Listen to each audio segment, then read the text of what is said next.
Read this next sentence and pay attention to what happens inside your head.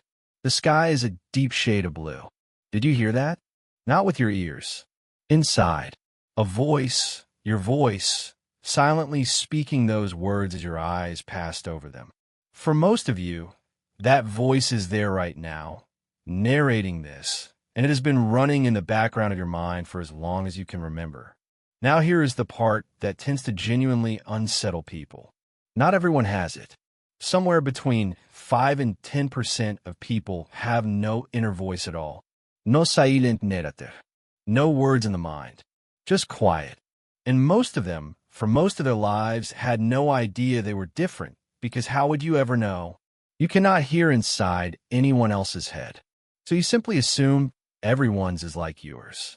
Both groups walk around assuming their private experience is the universal one. And both groups are wrong. This is one of those rare facts that quietly rearranges how you see other people. Because it means the most basic feature of your own mind, the constant inner voice you have never once questioned, is not a fact about human beings. It is a setting, and you have been running one version of it, assuming it was the only version there was. Let me show you just how new this realization is. For most of the history of psychology, the inner voice was barely studied, partly because everyone assumed it was universal and therefore uninteresting. Only recently did researchers take seriously the idea that inner experience might differ wildly from person to person. And when they finally looked, what they found was strange. Some people have a near constant stream of inner chatter that never stops. Others have almost none. Some have one inner voice. Others report several. And some have complete silence. The absence even got a name, only in the last couple of years. Anendophasia. Life without an inner voice. The fact that we needed to invent a word for it this recently tells you how long we simply failed to notice that other minds might work in a completely different way from our own. So if some people think without a voice, the obvious question is how? What is it actually like in there? People who live without an inner monologue describe thinking in other ways entirely. In images, in pure concepts, a kind of wordless knowing where the understanding is just suddenly there, without ever being spelled out in sentences. In feelings and impressions and spatial relationships.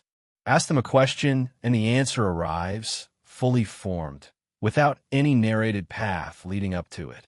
If you have a loud inner voice, this can sound almost impossible. But to them, your experience of voice describing your own thoughts to you all day long sounds equally strange. Why, they might ask, would you need to tell yourself what you're already thinking? And that question points at something important. Because your inner voice is not just narration you happen to overhear. It is doing actual work. Researchers ran a clever experiment. They gave people a list of words that sound similar. Bought, caught, taught, wart.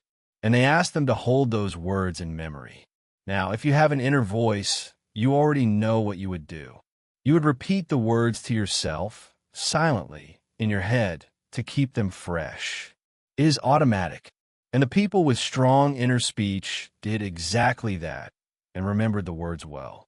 But the people without an inner voice did significantly worse. They had no silent rehearsal to lean on. That inner voice you might have dismissed as pointless mental chatter turns out to be a memory tool you've been using your whole life without realizing it. Which does not mean the silent thinkers are worse off. On plenty of other tasks, there was no difference at all.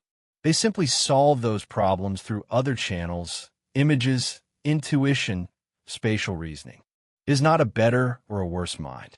It is a genuinely different configuration with different strengths, running the same basic task on completely different hardware. And here is a detail that surprises even people certain they have a strong inner voice. When researchers sampled people's experience moment to moment, catching them at random and asking what was in their mind right then, inner speech showed up far less often than anyone expected. In one long line of this research, actual inner talking was present in only around a quarter of sampled moments. So even if you feel like your inner voice narrates your entire life, it almost certainly does not. Large stretches of your day pass in a much quieter, wordless kind of thinking, and you're only noticing now because I just pointed it out.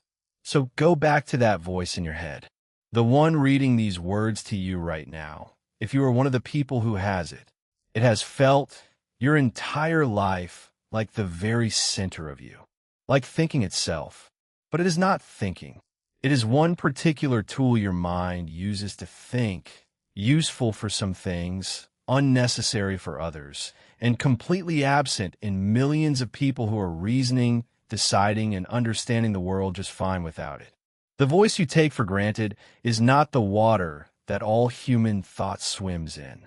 It is one current in one mind, and the person sitting next to you may be navigating existence in total silence, or in images, or in a chorus of several voices, and neither of you would ever know. Which leaves one genuinely interesting thing to do. Ask the people close to you what it is actually like inside their heads. You will almost certainly find that at least one person you have known for years has been experiencing thought in a way you never imagined was possible. And that quiet, invisible difference has been there the whole time, sitting right beside you, completely unseen.